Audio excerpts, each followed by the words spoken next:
Well, hey guys, so I'm at a 9530 right now, and it's apparently got some kind of fuel pressure code. Now this tractor, we've been fighting with it since the guy bought it. It's got a really rough run. Only up to 1350 RPM or higher though. And what happens at 1350 RPM is the pilot injection goes off. Pilot injection is basically just a quick shot of fuel before the big shot of fuel. So it kind of gets things, supposed to get the combustion process started, and then it's supposed to make it smoother, I guess. But I have not been able to figure out the reason for it. Fuel pressure has always been great, low side and high side. This is electronic unit injection, so you're looking, can't remember what the specs are, probably 150 pounds, you know, would be more or less correct. You wouldn't be too far off. Sorry, excuse me.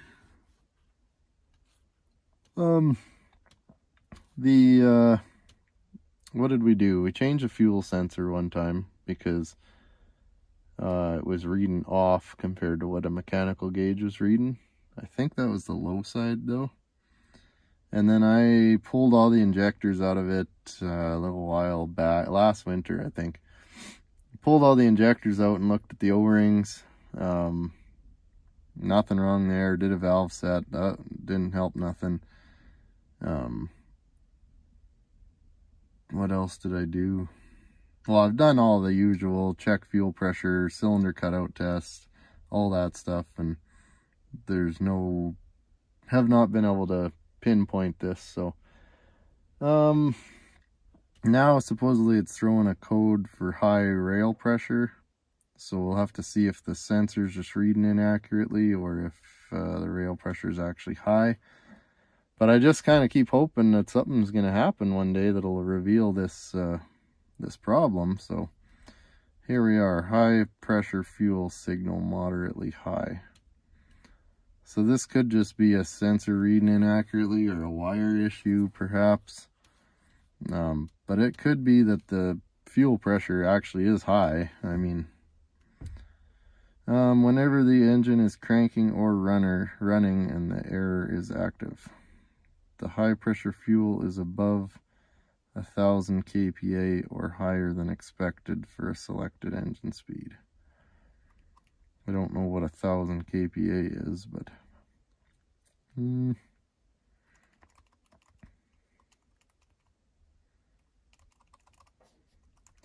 so software, we've done that.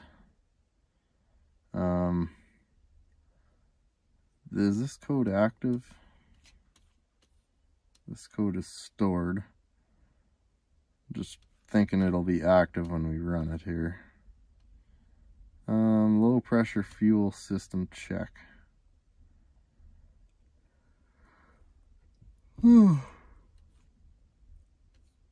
So I guess I'll have to do this low pressure fuel system.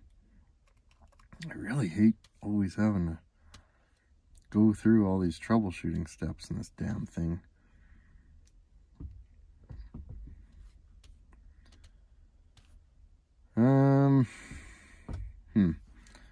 I wonder what the hell's gonna be the problem here. Engine start status. Does the engine start?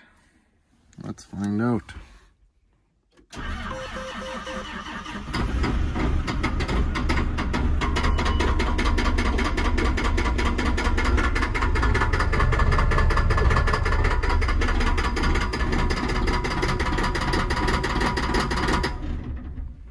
Boy, she sure doesn't sound worth a shit. And really, really smoky.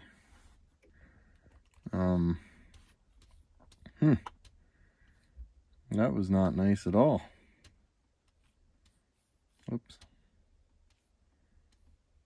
Wow.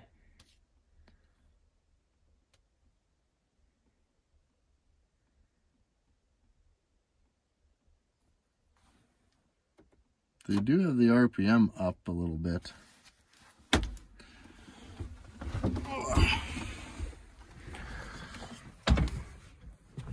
Let's open the hood on this thing and see if we can see anything out of the ordinary.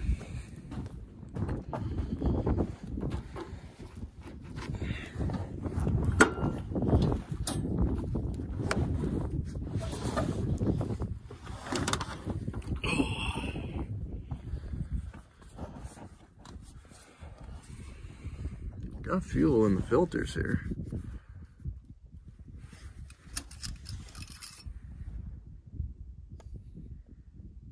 It's got oil. Man, that sounds awful. See, they leave that throttle up a little bit because they don't like the way it runs being, you know, when it's running rough like that. But I think that makes it a little hard starting as well, because when you fire it up, you're trying to get it up to, you know, 1300 RPM from when it should normally idle at like 800. So, I don't really see anything abnormal. I think I'd like to start it, but I sure don't like that clattery sound and smoke. Oh, now that it's at low idle though, I'll see what it does when we try to start it again here. Now that it's down at low idle.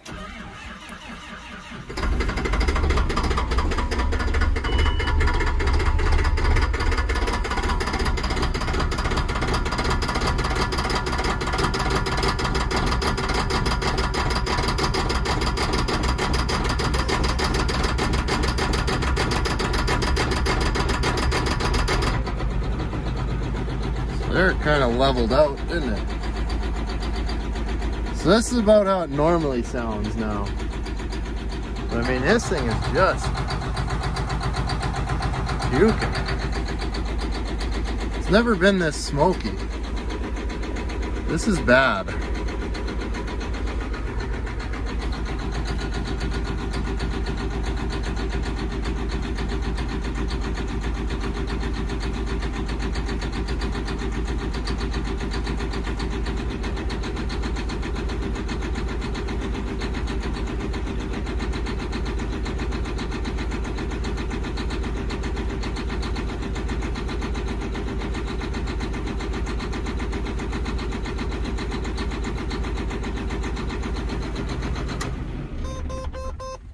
Golly, that's awful.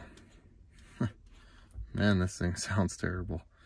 But I'll show you what it sounds like at 1350 when that pilot injection comes off. It smooths right out and it runs great.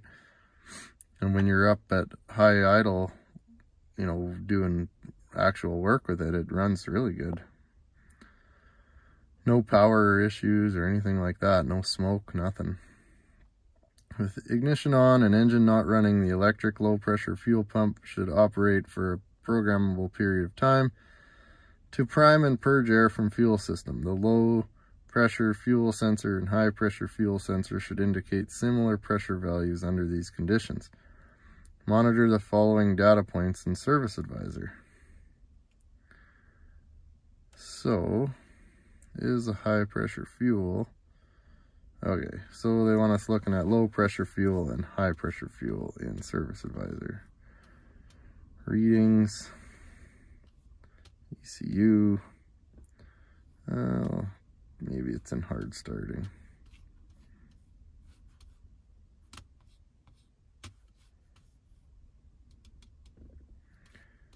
Low pressure actual and high pressure actual.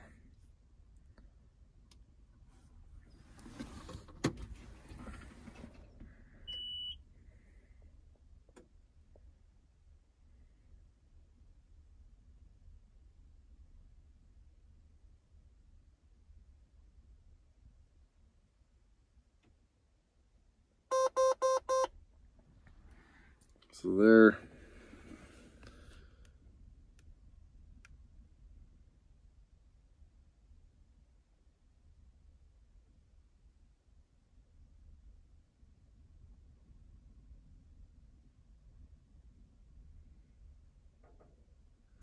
I think they're looking for within 10 psi, so we're a little ways off.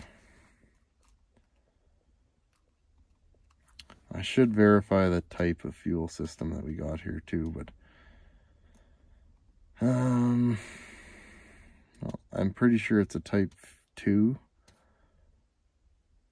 One's got the 2 filters close together with the lift pump. That's what we got here. This is type 1. Yeah, we got a type 2.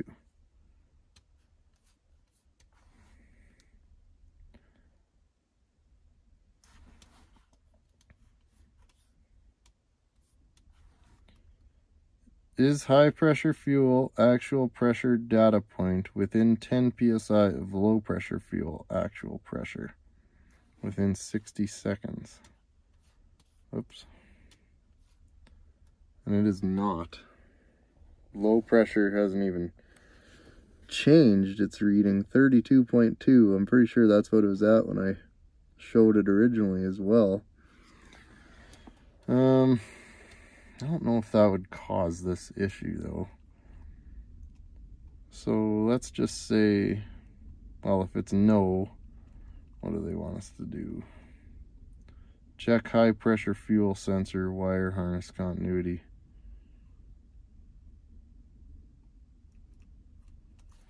Is high pressure fuel actual pressure? Let's see what they are when it's running.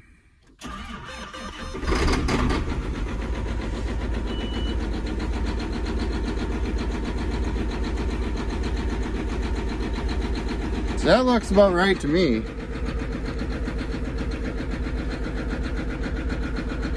$120 or so and 30. It seems about perfect, really. Wonder if this code's active. See, this code's still stored.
There it just runs perfectly. 1300 RPM.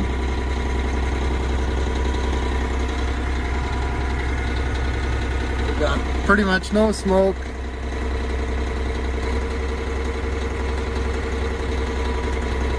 And it's runs smooth. We only got 30 psi, low pressure fuel.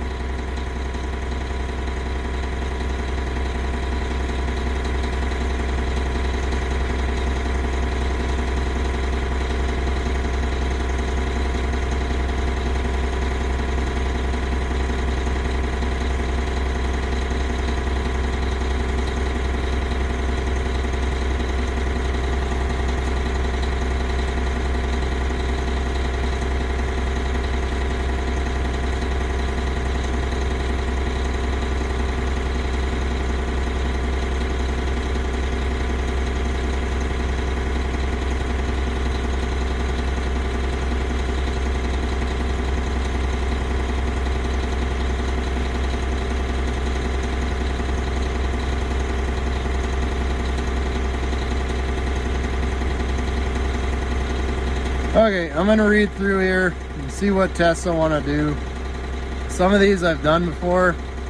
Not to say that they, you know, aren't gonna show a problem now, but I kind of want to try something that I haven't maybe tried before. But I'm gonna read through here and I'll catch up when we do some testing. I'm sitting down here and I got all this freaking water. I'm like, where the hell's all this water coming from? And I figured it must have been from the frost, but nope, it's actually coolant.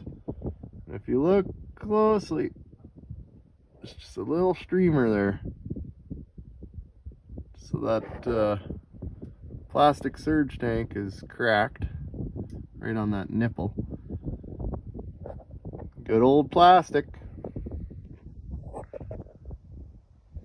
I'll add that to the list. Anyway, there's a high pressure fuel sensor in here that the book is wanting me to check continuity on back to the ECM.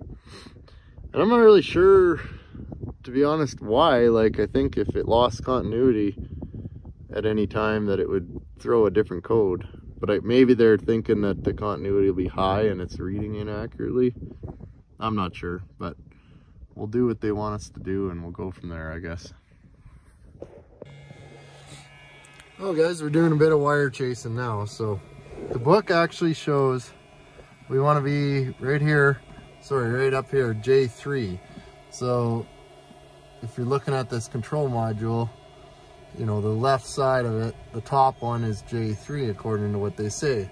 And then here they got black tip, red tip, and blue tip. So unfortunately though, when I went to, like, I got continuity being checked up here, and then I got my long set of test leads running around with some wires here. And I'm assuming that all this wiring is going to be fine. I really don't think there's going to be a problem. So,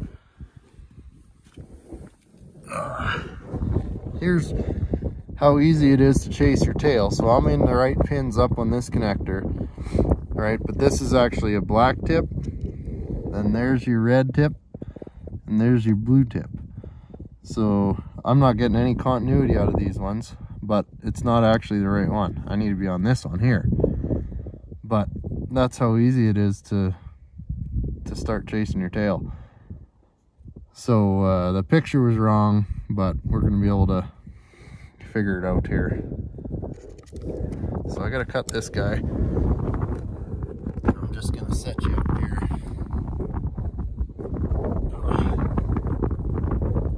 Man, it's getting damn cold. I feel like a wuss. I ain't used to this yet. Gonna take a little bit of time yet before I'm used to this.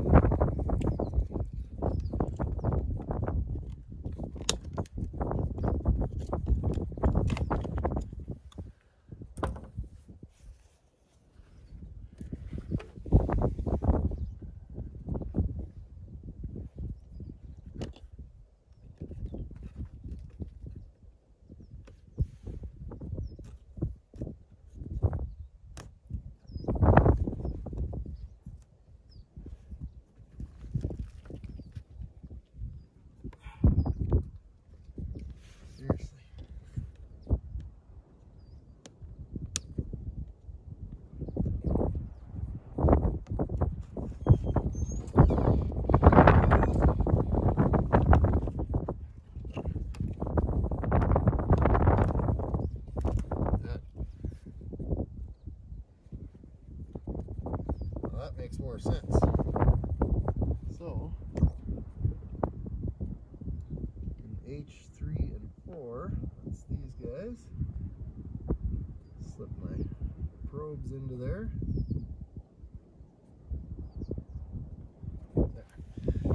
Now red is to 4, and black is to 3. I like to try to do 2 at once, and then when I'm doing a long set of wires like this, it's not too bad to, I don't have to go back and forth quite as often.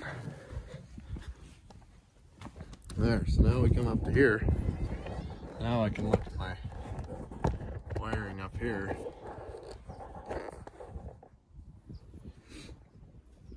Okay, so I'm on the black one. So now we should be able to make some sense of this. So there's 0.6 ohms, so that's a good wire. And I'll just make sure that there's no continuity to the other ones, like a short to each other.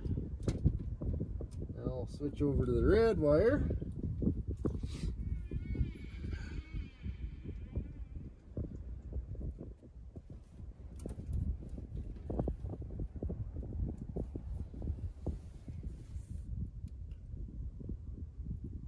.6 ohms, so that's a good wire as well. So now we just have to check the last remaining wire, which I wrote it down here, and it's up top there. And that one I'm probably gonna need. I got those flex probes up there.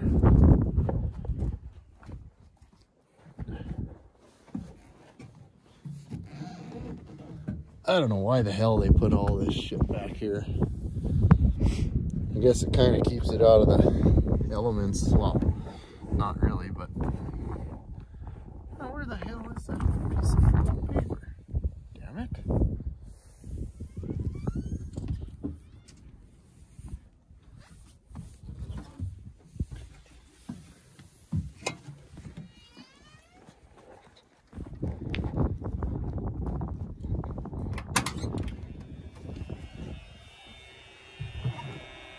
I gotta show you guys my center console while we're at it. I'm not much of a Milwaukee guy, like, well, I have Milwaukee tools and I like them, but I never was a big fan of these pack outs. And I don't like the, like this coffee mug is not really that good. It clips into there nicely. But I didn't want to do this, but I actually found that you can get just a cup holder adapter that twists into here like this, so then I'll be able to use my Stanley mug. But I did need a good cup holder, or a good center console, so I am pretty excited about that. But I still haven't found my piece of paper. How the frick did that go? Oh, right here. Jeez. Okay. J3C2 is the last one that we need. C2.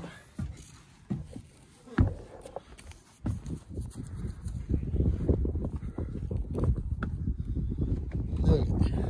So J3.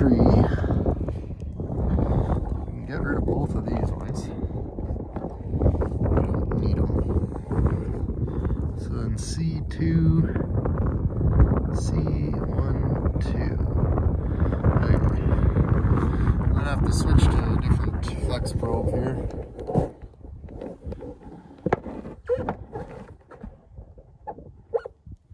Hopefully you can see something there.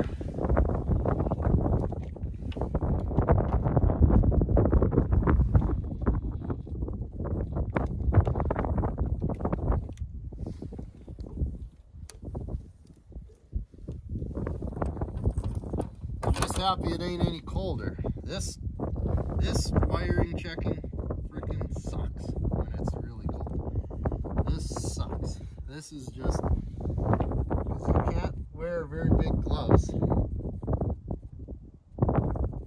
mean, it's just very difficult when it's really cold. Okay, so there's our last one.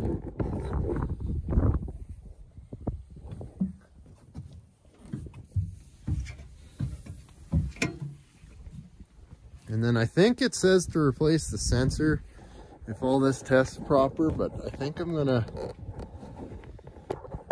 I will check the actual pressure first and see if it's the same as what the sensor's reading. Because if the sensor's reading the same pressure, 0.7, so there's a good wire, and there's no continuity to the others. So all that wiring checks out good. This isn't a load test. This is only continuity, which continuity is not the best test, but if this needed to be load tested, well, it may, you know, it's a better check to do, but it's more time consuming. But the book just asked for continuity. Anything under 10 ohms they're saying is good.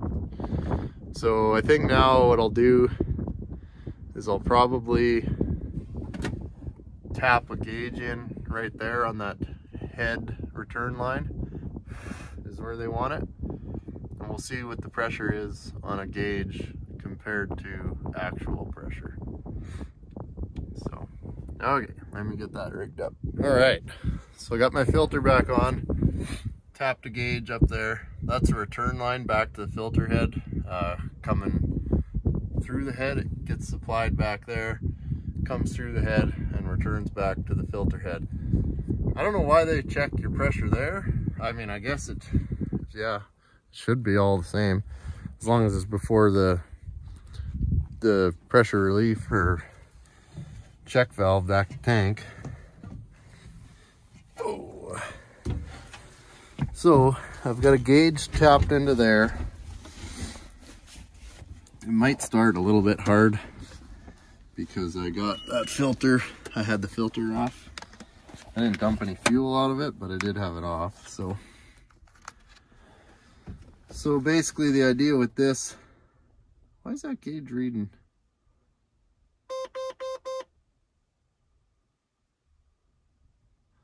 Is my gauge buggered up?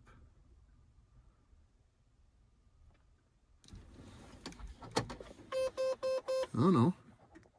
No, that's just lift pump pressure.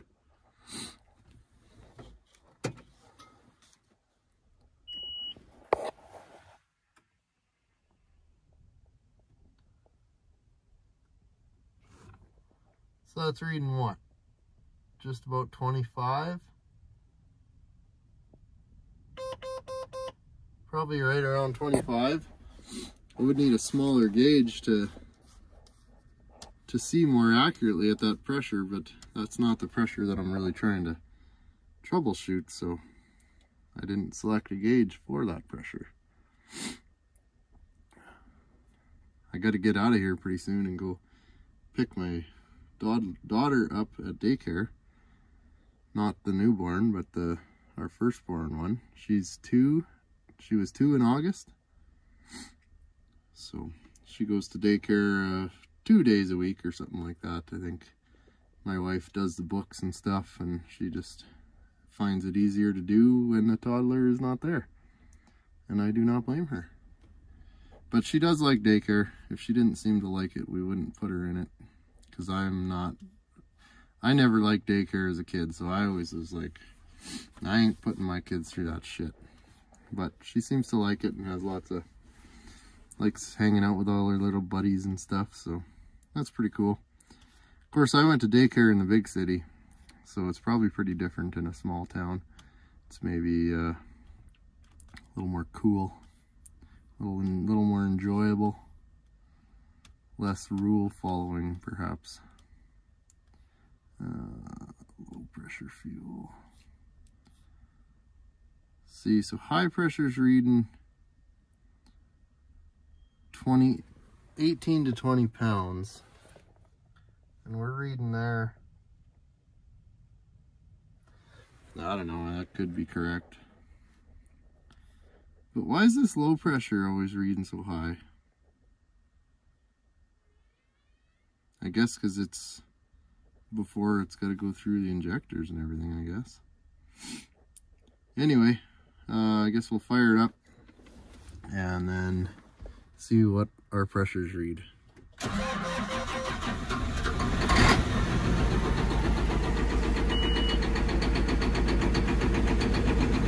120 pounds.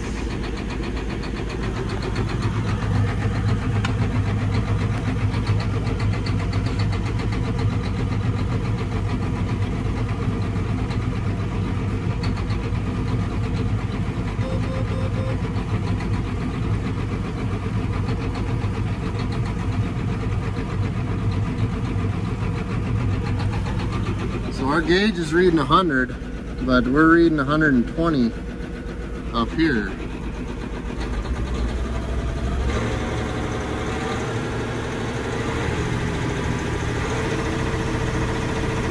So there's about 140.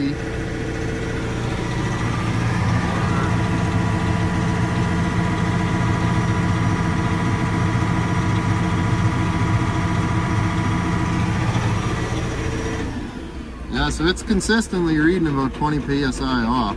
So that sensor, yeah, it must be buggered up. It's reading incorrectly. So here's this rough run. I don't know how good the camera's picking that up, but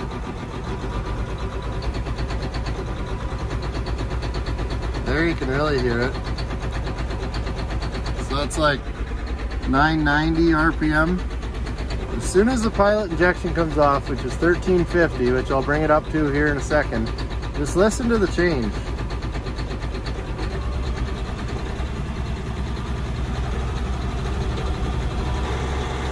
There you go. And now it's as smooth as could be. And then you go just a touch under that.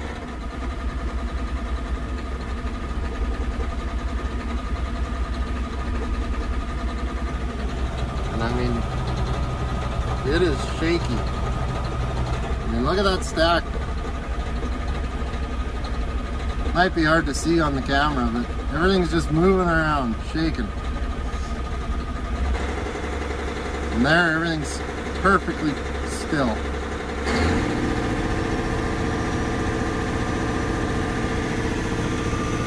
So yeah, 140.